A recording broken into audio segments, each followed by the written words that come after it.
for another edition of The Flex. The absolute best fantasy football podcast in existence. So I'll say this, not to say that I disagree, but... I disagree. Oh, my God. Presented by Broadway Sports. All right, Flexers ready?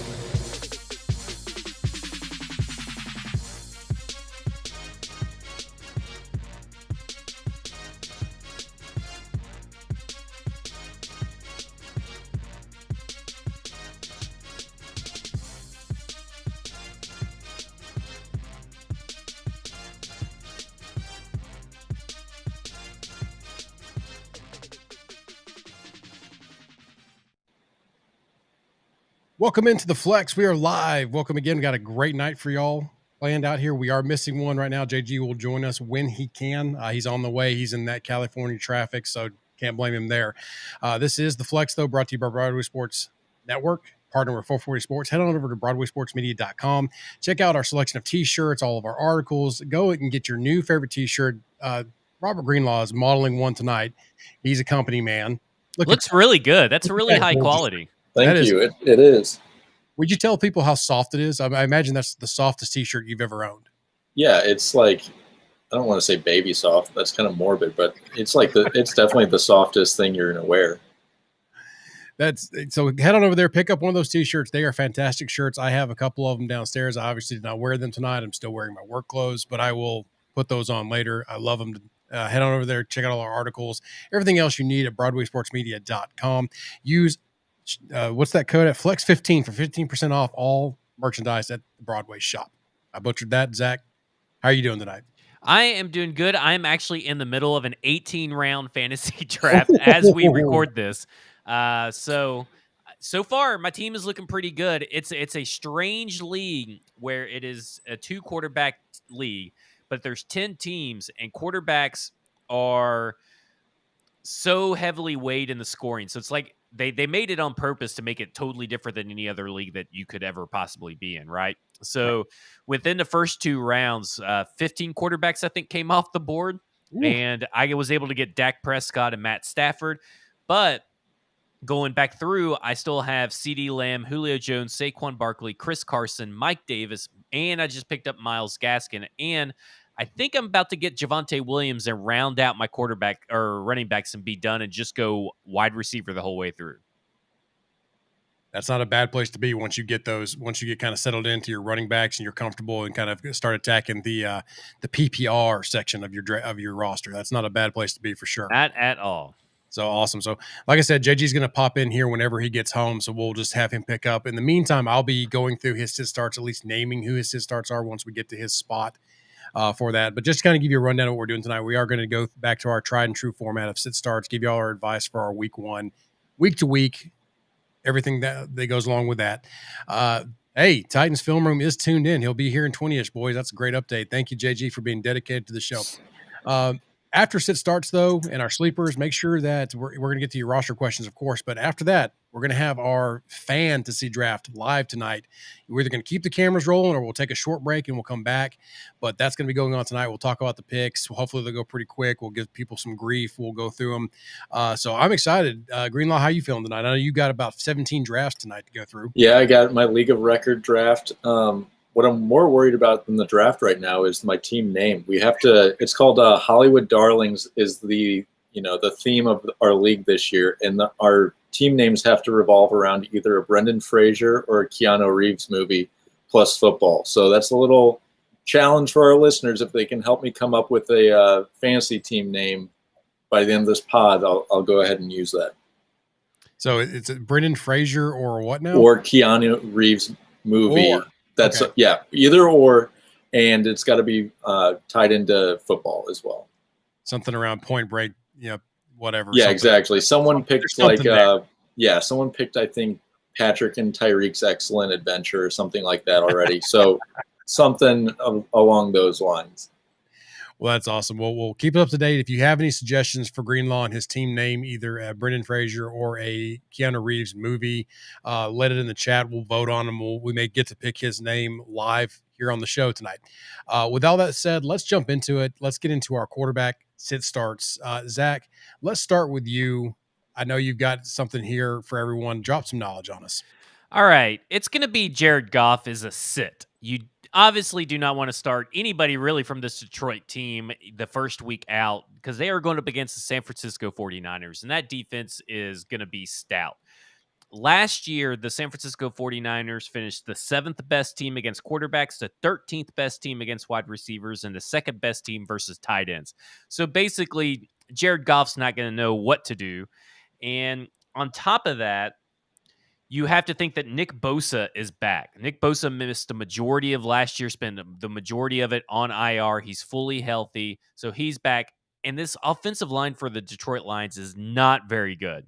And at this point, it is best for you to just wait out this Lions offense this week one. I wouldn't even start TJ Hawkinson, but we're not going to talk tight ends. But as of right now, you got to sit Jared Goff. And I feel a little bad about Jared Goff because, he just has tried to overcome so much adversity throughout his whole life. You got to remember that he was born to blind avocado farmers and never learned to see properly, hence the way that he throws the ball. It's sad. He needs that Jameis LASIK surgery for sure. He does. He really just needs a Helen Keller-like tutor is what he needs. Maybe Helen Keller's the best person for the job. There's some specialists down in Alabama that he can maybe go see through the Helen Keller Institute, get him down there, see if he can get seeing straight. But I think that's a good point. Stay away from anything Detroit. As you'll see, there may be a theme later in the show about some 49ers you might want to start. So we'll get to those. A little spoiler alert. Oh, sorry. We'll save that. Sorry about that. Ignore the caption. Ignore the question. I was going to see Kenneth did put a question in there, but it's kind of funny. I'll let that segue into Justin's start of the week is Ryan Tannehill. Yeah, I mean, obviously, you got to start Ryan Tannehill against a team that doesn't even have their top corner anymore because he just retired on them. So definitely, you got to start Ryan Tannehill. Yeah, and plus, it's exciting. As a Titans fan, a lot of people that tune into the show, you're Titans fans, you're fantasy football fans. What better way to start your season off right, to get excited about the options that Tannehill has on offense, the matchup that he has, and start here. That gums, Tony. Good. That's a good one. But just the excitement that comes on with being a fan, being able to pull for Tannehill, enjoy a good game, which should be a pretty good game for the Titans offense as a whole. So I think that's a good call by Justin. Yeah, hard definitely. to disagree there. Yeah, so I do like Stoney Keeley's start or sit Jared Goff or Helen Keller. That's a tough one. I think it is a tough one. Since at least Goff's alive, probably Goff. I would say. Maybe. He could get you negative real points. Toss up. Yeah. Greenlaw, let's break in between me talking about Justin and my pick for quarterback for starts. Let's give me your second sit at quarterback. My sit is Joe Burrow, JG's 4-point guy. He's going against the Vikings. They got Danielle Hunter back. It's his first game back after ACL tear. Jamar Chase has a little bit of the drops. I'm not sure that this Bengals offense is going to be 100% week one. So I'm going to go ahead and sit him. I'm assuming if you drafted him, you have probably a similar or better option at quarterback for week one. So I'd go ahead and give him a sit. Yeah, that's interesting to keep tabs on too. The Chase drops if those fix themselves, because that could be a pretty dynamic receiving core if he gets right for Burrow later on. Yeah, it's tough, right? Because Joe Burrow obviously doesn't look himself. He didn't look himself in preseason, and for all intents and purposes in practices, we've heard the same thing. And he's going up against the Minnesota Vikings defense, which I got some stats for it later, they're going to put him through hell. And I just don't think I think those people that are drafting Bengals players arguably too high are going to end up panicking after week one. The only Bengal that I'm really confident in starting this week is definitely going to be Joe Mixon, because he's getting involved without Gio Bernard there. He's getting involved in all three phases of the game. Finally. This is the Joe Mixon year. We've said it for 4 or 5 years now. It seems like it's been a decade for the Joe Mixon year, ever since he came out, so, I mean, he's a hard hitter though. So anyway, yeah. So my start at quarterback, That was a bad joke. I apologize. My start at quarterback is going to be Jalen Hurts, and I can hear it now, the Bama homerism, everything in the chat. But I really am excited about Jalen Hurts' opportunity this year. I think that I saw a stat earlier. I'm going to get this wrong, but when he actually had ability to start without Carson Wentz in the way, that corpse of a quarterback in the way, I think there was only 2 quarterbacks in the NFL that actually had a better stretch during those 3 weeks than Jalen Hurts. So that's big there. Plus, he's getting a brand new toy in Devontae Smith to play with. So you like those things. Plus, let's look at the defense he's going against. Yes, I know DPs is there. Yes, I know there's going to be some pressure packages. There's going to be some things, but the mobility of Hurts is going to keep him out of trouble, I think. So you've got the padded bonus of have rushing yards to go along with what I think is going to be a pretty good passing day for him, going against what was the worst NFL against the pass last year in the Atlanta Falcons. So a lot of things going well for Hurts there. Plus, I learned a long time ago, you don't doubt Jalen Hurts. And I think this is going to be a kind of a semi coming out party for him this year, but really in this first week, I think he's going to have a good time. Yeah, I am big on Jalen Hurts this year. He's one of the guys that, like my guys, I guess I talked about earlier in the year, and I think this is going to be a great debut for him for sure. Real quick, Peter asked, was drafting Tebow a good idea this year? Sure, probably a better idea than buying a jersey you can't get a refund for and can't do anything with. Helen Keller or Tim Tebow, which are you starting this week?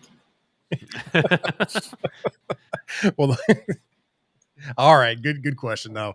So yes, that's my start at quarterback. And as y'all know, what will happen, just to kind of explain like last year, before we move on to running backs, is that we'll take a look at these, and I think these quarterbacks for the start have to finish in the top 12 for the week to get a point. 12. And for your sit, they have to fall out of the top 12. So that's what we'll be monitoring, and that's what we'll have. And we couldn't really compare this, but for example, next week, if there's a top 12 quarterback, we have to pick between those top 12s to be a sit candidate, and outside of the top 12 to be a start candidate. So that'll be what we look for going forward. Now you know how the bread is made. I finally learned. You did it. Well, I finished 500 last year in my picks, so I got to do something to try to change that. Yeah. So let's move on to running backs. And Zach, let's start with you again. Give us your start this week at running back. All right. To nobody's surprise, as soon as I had a chance to put him in as a start, I had to do it. And this is probably the only chance you're going to be able to say start Antonio Gibson by our own rules. But you have to start Antonio Gibson. The running back one has arrived. I kind of feel like he's going to be a sneaky top 5 play this week at the running back position. And let me say this. Antonio Gibson has spent his entire life training for this moment. This is the moment that he's been training for. He shunned the family business. He decided, no, I am not going to chart the mating rituals of manatees in Florida. No, he's not doing that. And because his true passion is the gridiron. And that is why Antonio Gibson is going to be a top 5 running back play this week.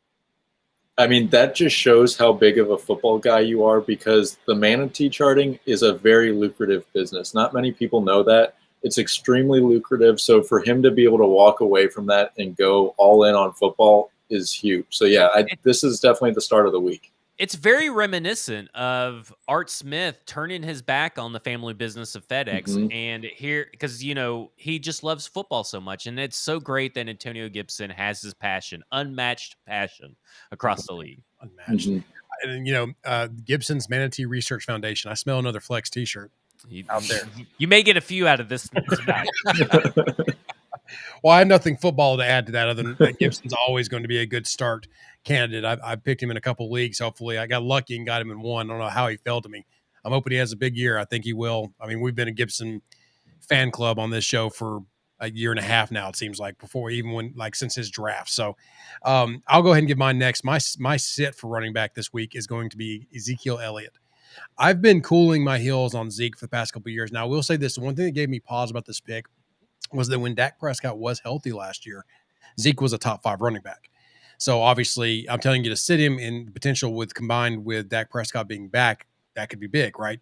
I understand that. I also have to look with this is Dak's first game back. There could be some struggles there. They're also going against arguably the best defense in the NFL in week 1 in Tampa Bay, who finished, I think it was number 1 against the run, only giving up 80.6 yards a game in 2020. So, and there's not a whole lot of turnover there. They brought a lot of those guys back. It's going to be the same defense, the same kind of effort. I don't like that matchup as it is. And plus, I just don't know what the Dallas offense is going to look like. Now, if Dak had never gotten hurt and he'd played through the season, I would have a better idea. I think Dak's going to have a rebound year and it's going to be great, but he also may be trying to force things early, trying to get back too quick. I think it's a bad combination. So just for right now, for this first game, I don't like Zeke in at running back. Did you even mention Zach Martin not even playing? Zach Martin not playing. Yeah, one of the best guards in the league isn't even playing. This is a recipe for disaster, and this is coming from a guy who just drafted Dak Prescott in the league. I'm very scared, but it's a long-term play, right? You don't worry about week one too much. But you're right. This week, there has been no defense over the last few years that's been as consistent against the run as Tampa Bay has. And like you said, they're returning all their starters from defense and then some. Mm-hmm. And really, when you think about it, it's just not a good week. Now, Zach Martin is flying, he's possibly flying on a private jet because there is a chance he could get the test that he needs or get the permission he needs to play in tomorrow night's game. I still don't know if that really changes anything about Zeke. But I think Zeke, like Zach Martin. Yeah, I think Zeke will creep into that top 24, which is what it is for a running back to be a sit and start. But eventually, if you have two other better running backs with better matchups, I'd be benching Zeke this week. I fully admit I may lose this as a point, but I don't like the matchup. And if you have other options that have more favorable matchups for your fantasy league, I would run with those just for this week because that's a bad matchup mixed with a big question mark on offense. And we have a question here in the chat from Griffin. Go with Dak or Stafford this first week. And again, save it for the end. Save the questions for the end, Ryan. Bad Ryan. All right, fine. Griffin, we'll get to you later. I do like that question, though, so we'll come back to it. And you got to hang around now. So that's Zach, you're actually a genius. I am a genius. We knew that. All right, Greenlaw, who is your running back start? My start is Gus Edwards, the only running back that's still alive on the Ravens roster, and he gets to go against the Raiders' horrible defense. They were the worst defense against running backs last year in fantasy, and they didn't really do much this offseason to fix it. They just added KJ Wright, but he was added like a week or two ago, so I doubt he's going to be fully up to speed. This is a guy that he's going to get the ball out of necessity from the Ravens, and he's got a great matchup. So I think this is easily an RB1 this week. Yeah, I like it. I like it a lot. I mean, like you said, there's no competition. I don't know really what to expect from this Tyson Williams guy. Or is it Tyson Johnson? I don't even know his name. Either way, you don't know. Either way, you don't really know what to expect from him. Was he more of a Mekhi Sargent kind of preseason wonder? Or is he the real deal? I think it's Gus Bus all the way and primo matchup, like you said. And Gus was the top 30 running back last year, even with the other running backs around him, even with J.K. Dobbins and the other guys. So I feel very confident this will probably be the last time I can choose him this season as well. But it's a good one for this week, so I can't really argue with that as well. So moving on to JG, since he's not with us just yet, I'll give his sit for running back, and that's James Conner versus Buffalo Bills. No. Versus the Tennessee Titans. Thank you. Well, that's James Conner is awful. He's so awful. I forgot he was with Atlanta. Yeah. He's with Arizona. You may want to sit this one out. So James Conner, who's a running back for the Arizona Cardinals, who shares a backfield with Chase Edmonds, is going up against the Tennessee Titans. And the Tennessee Titans, for all intents and purposes, have a super deep defensive line rotation. Anthony Rush is there to take up space, and James Conner looks like he's running with cement shoes on whenever he gets the ball. Don't even care about James Conner. Don't even care about this Arizona backfield. I am absolutely staying away from it. And honestly, if I had to pick between the two running backs, it'd be Chase Edmonds for me as someone that I would roster. I would not touch James Conner with a 10-foot pole because not only do I think he looked slow last year, but he burned me that year and the year before with all of his injuries. So it's a guy who can't stay healthy, and he doesn't look very fast at all. I have nothing to add because I don't want to embarrass myself any further. I wouldn't even like him if he was on the Falcons, Ryan. Oh, sorry about that, boys. I'll try to get better as we go through. Hopefully JG can actually give his starts and be a little better here as we go. So those are our running backs. So approach those as you will. Like I said, I don't love my Ezekiel Elliott. He'll probably still be, for the purpose of the show, he'll probably still be a top 24 running back. I just don't like the matchup and everything else. And Tanner Gibson, I think he's a start every week. I think that kid's a stud. So a lot of good running back information there. Moving on to receivers and Greenlaw, let's stick with you. Let's go ahead and start with a sit at receiver.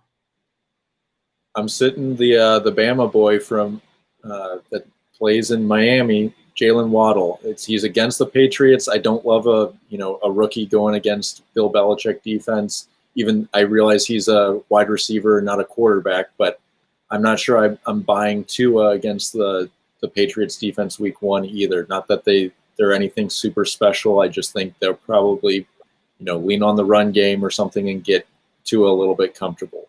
I like Waddle going forward the rest of the season, but for week 1, because he's a rookie, he's a sit for me. Yeah, I think I kind of agree with you because he's got to get into the top 24 right for this to matter. Mm-hmm. So I think it's borderline. Like he's going to be that guy that could sneak in off a punt return touchdown. Yeah, that's true. Punt return touchdown. They could sneak into 24, 23. So he'd be a guy consider at a flex spot. Right. I think you're safe though this week because you are right. I think that this New England Patriots team is going to be a totally different New England Patriots team that everybody saw last year. I agree with that, but it just history, and this has nothing to do with what's going to happen. But Miami does seem to give the Patriots fits at times, even when the Patriots were real good. And something just I'm cautious about this one just because of the explosive ability that Jalen Waddle has. It takes exactly. And that's why I think going forward in the season, you want him because he can get 6 points off of just one touch. Very quickly, he can pile up points. So, yeah, long term, I think that's someone I'm going with. But I think the Patriots will be able to, scheme and take him away a little bit. And they play pretty sound special teams too. So I'd be a little bit surprised if he got, a punt return or a kick return for a touchdown. That's fine. Yeah, just that one little screen broken play, and he's in the top 24 easy. But at the same time, I get what you're saying about being very cautious there. So I'll give my start for this week. My start at receiver this week is going to be Robbie Anderson. He's got a new quarterback. He's going against his former team, the quarterback's former team. There's a lot of revenge there on the line for Robbie Anderson and the Panthers versus the Jets. Plus, the Jets were just slightly better than the Titans versus the Pats this year, which, if you remember, not great. So, and you combine that with the fact that they've got a lot of youth and inexperience over there in the Jets, and they've already said they're going to roll with that. They're not bringing in any veteran presence. They didn't look to do that. They're looking to just let those young guys go out there and learn on the job, and that's rough in week 1. Plus, if you paid attention to any of Anderson's usage, you think of him, when you think of Anderson of old, you think of this burner that's going to get the deep shots. That really hasn't been the case for him here recently in this last year, and then continuing in the preseason where he had an average depth of route run or pass of a 9.4 yards. So he's working within that construct of below 10 yards, and he's getting a lot of targets. And his one of his preseason starts, he had 5 targets for 15 yards, but he was getting a lot of volume there. So he's got a lot of volume against a inexperienced defense and secondary there. And Sam Darnold looking to stick it to his former team, a little bit of angst there, a little bit of revenge, what have you. I really think this is a good matchup for this week for Robbie Anderson. This is a good reminder to let everybody know. I know that your drafts probably have came and gone. I still may have 2 more fantasy drafts after this show. But if Sam Darnold is out there on waivers, I would find someone to drop to pick him up because that is a guy that you're going to want at some point to be your QB, maybe even for the long haul, because his bye week is QB 13. So if you got someone with an earlier bye week, you're going to want Sam Darnold. Just go ahead and grab him because after this weekend, Panthers stock is going to be going up, and he may not be there after this because you never know. I just urge caution. Go ahead and try to get a roster spot for a second QB if you need him. Real quick, Greenlaw and I have a little complaint side chat where we like to complain about the Titans draft and how well the Panthers did in the draft and how they took everybody that we wanted for the Titans in the rounds that we wanted the Titans to take them, and the Titans didn't do it even though they had the opportunity to do so. So we've been lamenting about how well the Panthers have done this offseason, and they're sneaky. We kind of talked about them being a sneaky team last year. We kind of hovered around it. I really think that they're a sneaky pick out of that NFC this year with what they've gotten and how they went about their offseason.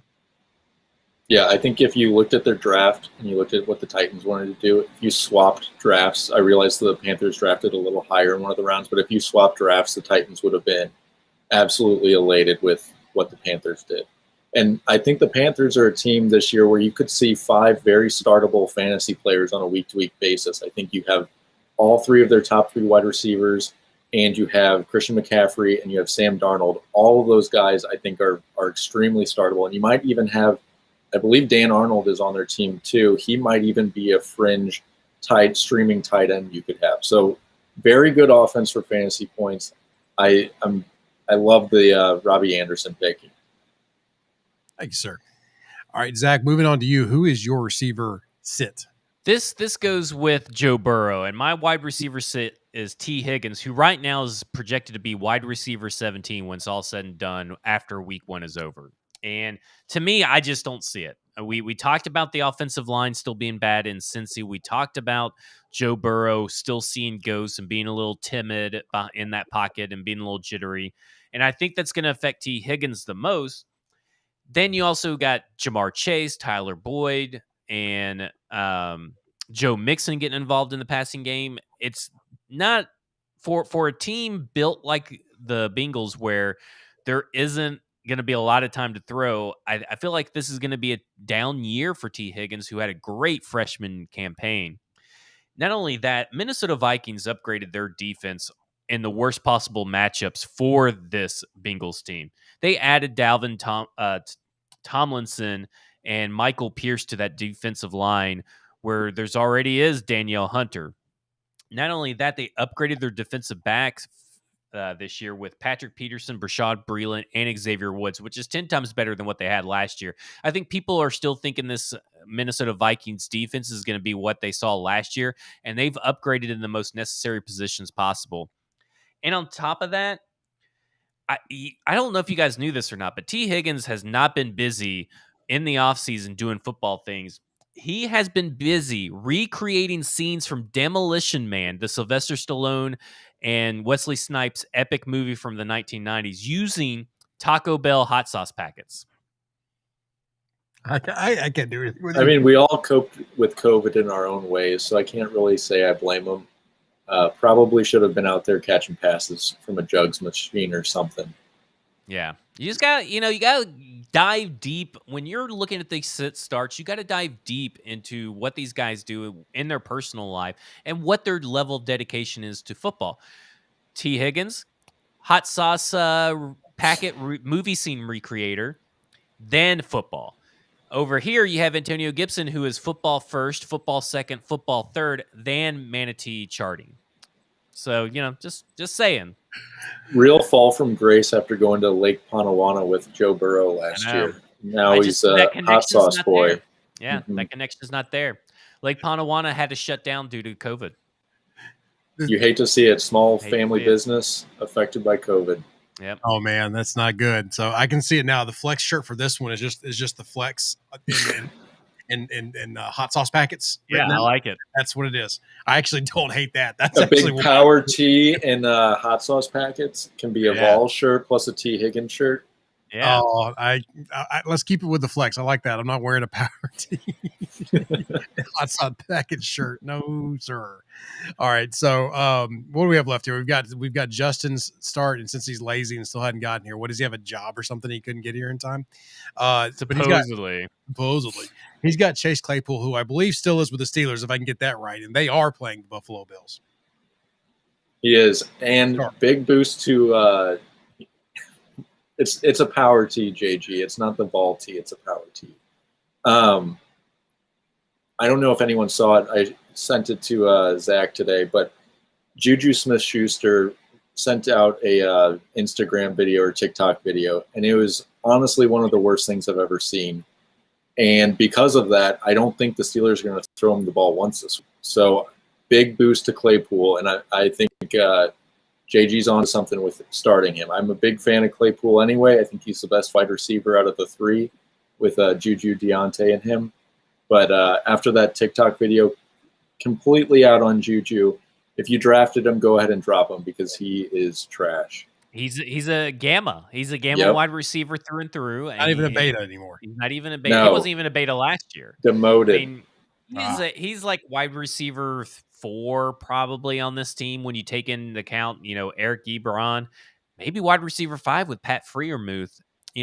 Oh man, then you got Najee Harris. He's wide receiver 6. He's way down there. Juju 8 sucks. if you want to think about Ben Roethlisberger catching passes. And listen, it's healthy, the Chase taking his health serious. Ben Roethlisberger. Yeah, let me say something. This is the Chase Claypool show. You saw that he was Ben Roethlisberger's go-to guy, and now Chase Claypool has another year under his belt. It is the Chase Claypool show with Deontay Johnson, guest starring Juju Smith-Schuster. Oh man, he's not even like guest starring. He barely makes the credits. Yep. Woo! You guys did good. I agree. Justin Graver That joining. smog is like kind of coming off of you. Yeah, It's visible it was to the tough camera. to drive in the smog. I tell you, anyone who's never driven in LA, you don't even know. It's like, imagine the foggiest place you've ever been. Put your hand out 5 feet in front of your face, can't even see it. No, but the Bills Shutter Island have such a good offense that I feel like the Steelers are also going to need to be passing to keep up.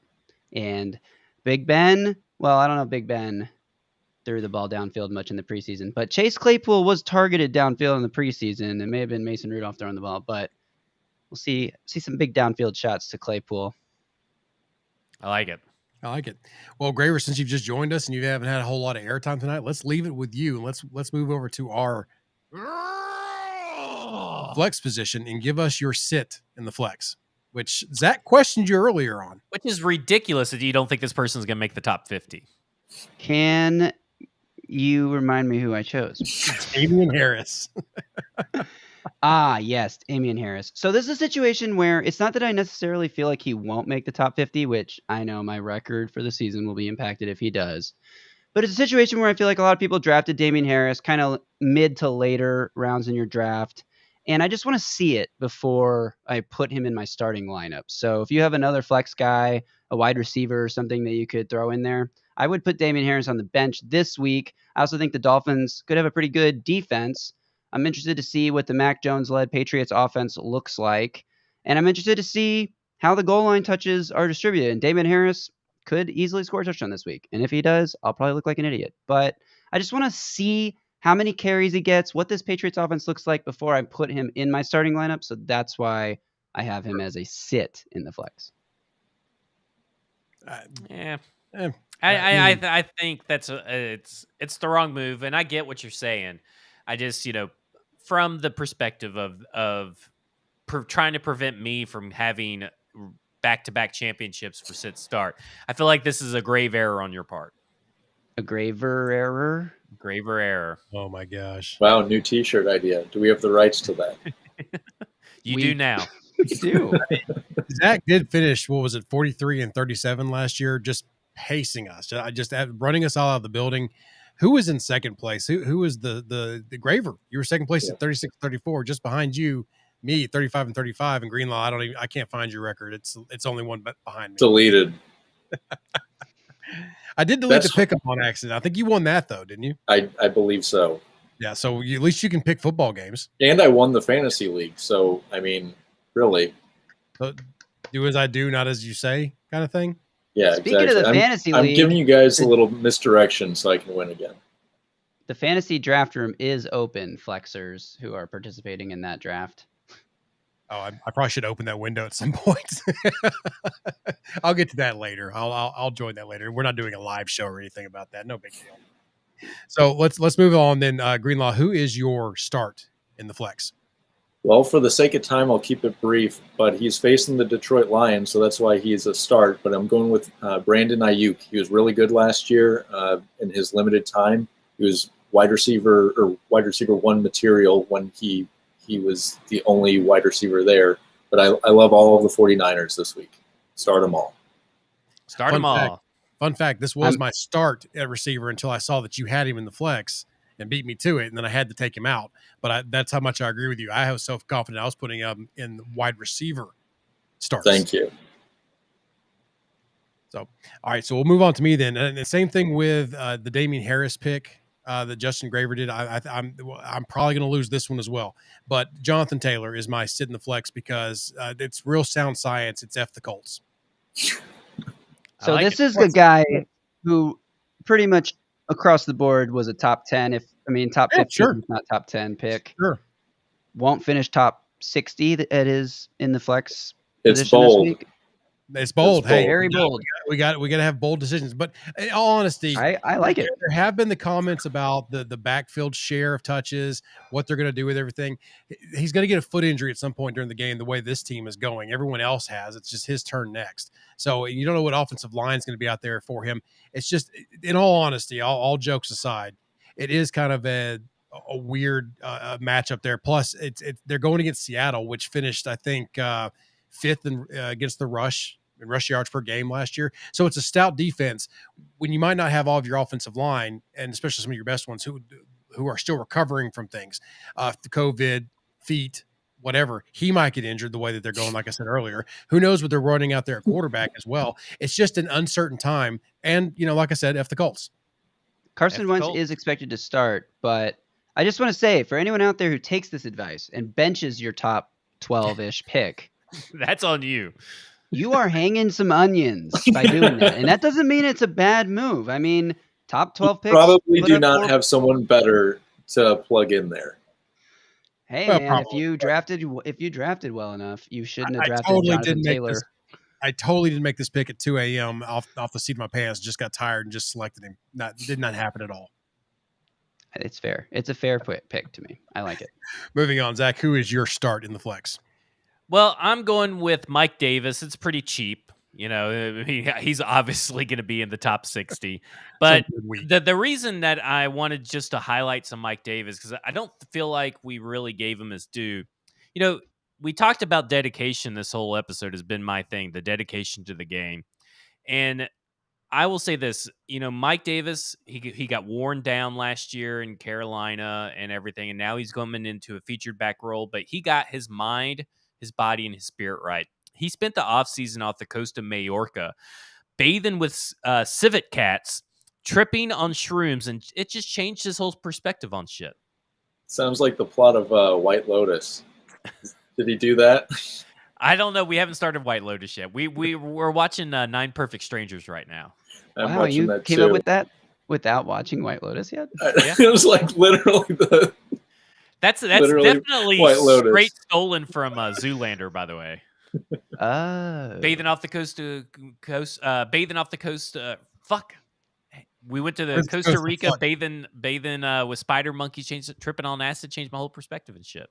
I love the pick, obviously. Hard to disagree with White Lotus, solving everyone's problems. JG thinks that this guy's going to be replaced by Wayne Gallman, though, so I'm not so sure. Not until very late in the year. I love Mike Davis for the first half of the season. But by week 16, make sure you got Wayne Gallman on your roster. No, don't even think about it. He better be. I've got Mike Davis as my number 2 running back in one of my leagues. I'm counting on him. It was all based on Zach's hyping him up in the preseason. Hey, I'm all in on Mike Davis for the first half of the year. And I'm all out on him. Trade him after week 8 and prosper. I don't really hear one going on, but do we want to make a bet on this about Mike Davis through the year at the halfway point?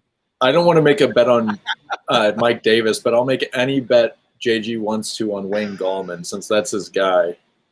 I bet you Wayne Gallman has at least one top 24 week this season. Just one, but at least one. I'll take that. Honestly, I'll take it. Put it in stone. If I can get my button to work, there we go. It's locked in. Zach, hopefully you're writing these down because I'm not. I am not. Zach's drafting. I think there are there's potentially some listeners who don't understand what Zach is doing with his stories, and he's that's perfectly telling you fine facts. Yeah, these are not very widely reported NFL storylines from this offseason. You get this the deep cuts with the flex, man. You that's why you come to the show. You come for the entertainment, you come for the news, you come for that what you don't find on ESPN and local news. That's what Broadway's all about. And Zach, you can get these stats and data anywhere except for Football Outsiders, but you can actually get real hard background on these players because I do the work. And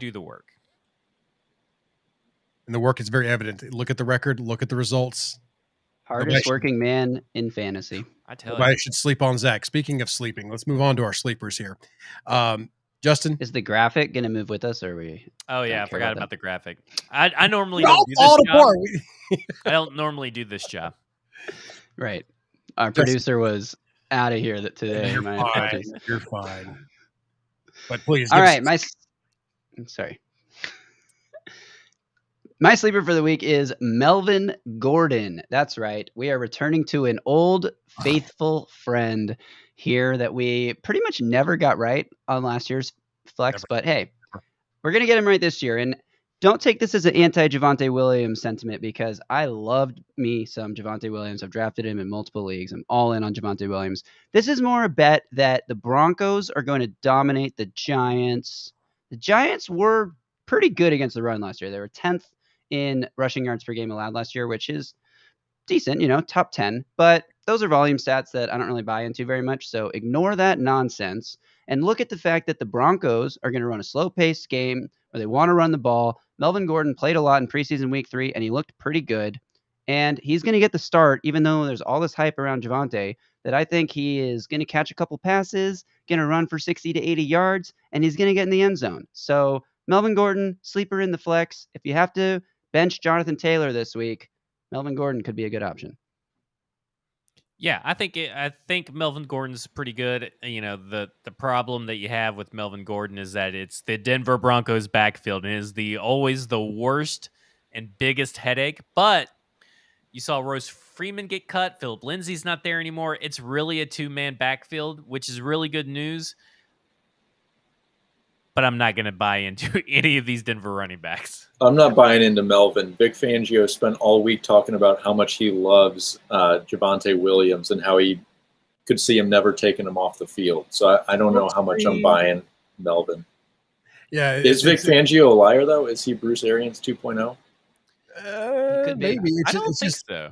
This is listen. Week 1's a lot of lying season. I'm just saying because you don't know what's going on. You want every little example. So sometimes you have to take some things that are being said with a grain of salt. Not saying he's lying or that he's saying that, but he's probably going to stick with the veteran there to start, at least at the start of the season. So this is a clearer picture in the Denver backfield. It still may be a little murky as altogether, but it is clearer than it was last year for sure without those extra bodies soaking up time there and making you worry about what's going to start. So maybe this will pay off for you. So, but let's go on to Greenlaw. And one of the Flex's favorites to talk about. Who's your sleeper this week? It's JG's little boy Mooney, Darnell Mooney against the Rams.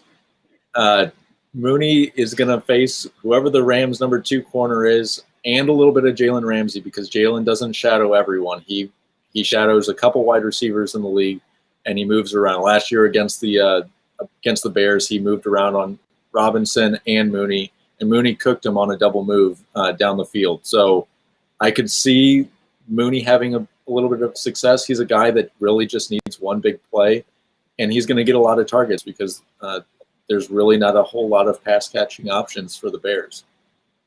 Yeah, I've been trying to buy up a lot of Darnell Mooney stock throughout this whole fantasy draft season, and I'm a big believer that Darnell Mooney is going to have a hell of a year this year. I think so, too. I think he's got some wide receiver 2 potential, and he's going way late in the drafts I've had. I've gotten him as like the last receiver on my team, and he's a guy I plan on putting in the flex for most of the year.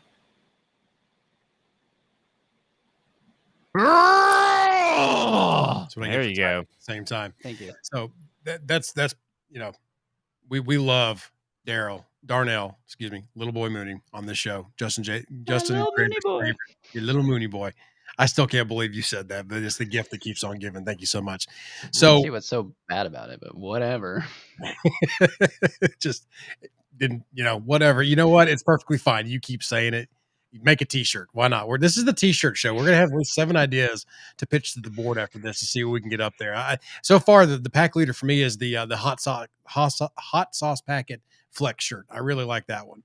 So we're gonna go on to my sleeper now, and guys, it is going to, for me. It was Colonel Mustard in the study with the pipe wrench. That's who I'm guessing for in Clue.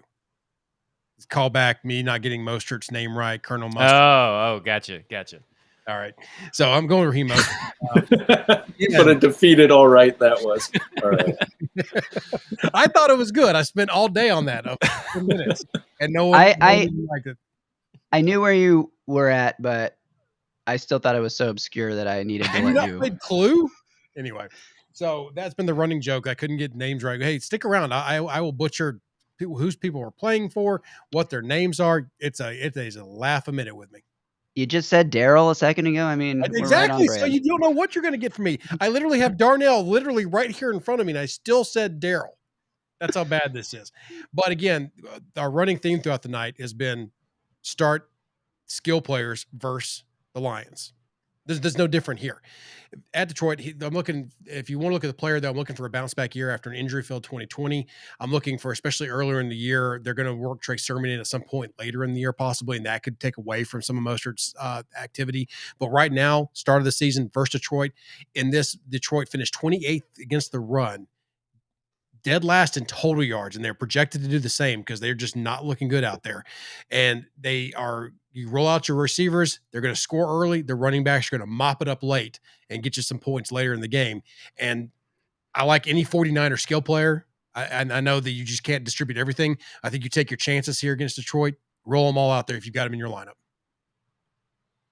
Yeah, yep. I mean, And this is definitely a pro San Francisco podcast today and an anti-Detroit Lions podcast. For sure.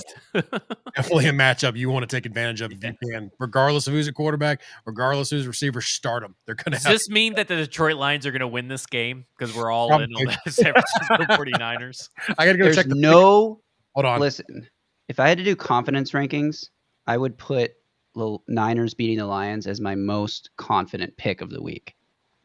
There's no chance. I'd be right there with you. I think the spread is 7.5, and I feel the most comfortable with that as well. Yeah. So yeah, it's almost a runaway. I think we only have one person in the pick 'em right now picking Detroit, and that is Lebowski. Oof. So call him out. Well, he did finish last in the pick 'em last year, I think, or maybe I can't remember if it was him or Mike that finished last, but they were neck and neck. Whoever the lead ran away with it, the two guys ran away with it. That bottom race was just fantastic to watch week in and week out with their picks. So, so he was the only one right now that's got Detroit in his lineup versus the Niners, and we might want to go thump him in the head and talk to him about that one, bring him off the ledge. There, I'll leave that to you, Zach. All right. Well, let's wrap this up with your sleeper. Why has everybody forgotten about Debo Samuel existing? Like, I feel for whatever reason, he is the best value in the entire fantasy draft that you can pick up at where he's going right now. And I think that, again, he's playing against the Detroit Lions, who somehow got worse on defense this offseason. And I feel like that Debo Samuel's going to end up having a wide receiver 12, and everybody's going to be kicking themselves for forgetting about Debo Samuel. And listen, I know he's got a strict injury history. It's not very good. But I will say this. He's gotten his mind right this year, and on this offseason, his body is feeling good. He traveled to Tibet just to hear a butterfly wing flap, and that is some dedication to try to get your mind and your body aligned, get your chakras aligned. Did he go there with Dr. Stephen Strange? He did not hitch a ride with Dr. Stephen Strange, but he did go up there, and I cannot confirm because I did not see that, but I'm pretty sure he did get into some McCowan fight clubs on the way to Tibet. Zach, you are just a roller coaster of things, man. Your knowledge of these guys' personal time is almost creepy. How accurate you are. Don't go look it up, guys, because you're not going to find it out there in the news. Zach had to go dig into this privately to get this information. It's like 5th on the Google search pages, guys. You got to go deep into these Google search pages. Deep cuts. That's another t-shirt I did. Deep cuts with the flex. Y'all ready for some questions? Yes. Let me get to the graphic up for our producer. There we go. Boom. Questions. Put them in the Oh. chat. First up, we have Tannehill or Mahomes sit start from Kenneth Crawl. Well, what draft did you have where you have both those guys on your roster? Sounds like a really good draft. I mean, yeah, that's a. Do you have any running backs and receivers? You went quarterback heavy. No, I'm kidding, but I think that honestly, if you're choosing between those two, it's hard for me not to pick Mahomes in any situation just because of the possible volume of points that could happen. Because Tannehill, where he could be successful, you're capped at a certain range, right? Where Mahomes could easily surpass that if he just has a normal Mahomes day. I think that's your decision. But I think that if you have these guys on two separate teams, start both of them with confidence. Here's what I worry about Mahomes. And one of the things I worry about is he's going up against the Cleveland Browns defense, and their offensive line has 3 rookies starting. I know it's Patrick Mahomes, and I know it's Travis Kelce and Tyreek Hill. I mean, I hear that all the time. But this Cleveland Browns team is no joke. But they could lead to a shootout, and even if they do end up falling behind, guess what? Mahomes is going to have to get some garbage time points. So ultimately that. But in a pick'em, I'm picking the Browns. I may even throw some money on the Browns. Wow. I mean, that is bold to sit Mahomes. Tannehill does have a great matchup, but there's also a pretty good chance that Tannehill gives it to Henry 25 times and the Titans dominate on the ground. They don't have to throw a lot. I mean, I may be a little biased here, but I feel like the Cardinals are not a very good team. Oh, they're a horrible team. I don't think they have a great defense. So, yeah, Tannehill could tear him up. But at the same time, like, the Chiefs are going to throw the ball early and often all game long. He's got great weapons. I mean, he's Mahomes. You drafted him for a reason. Are you really going to bench him week 1? If you're a Titans fan, maybe it's worth it because you can watch Tannehill, but, like, I would not do that. And my start was Tannehill, which you guys did a great job. I hate my running back 2 prospects, Javonte Williams, Jamal Williams, Michael Carter. Who should I start? I'll just say it. Javonte Williams is a no-brainer to me. Ditch the other 2 for right now.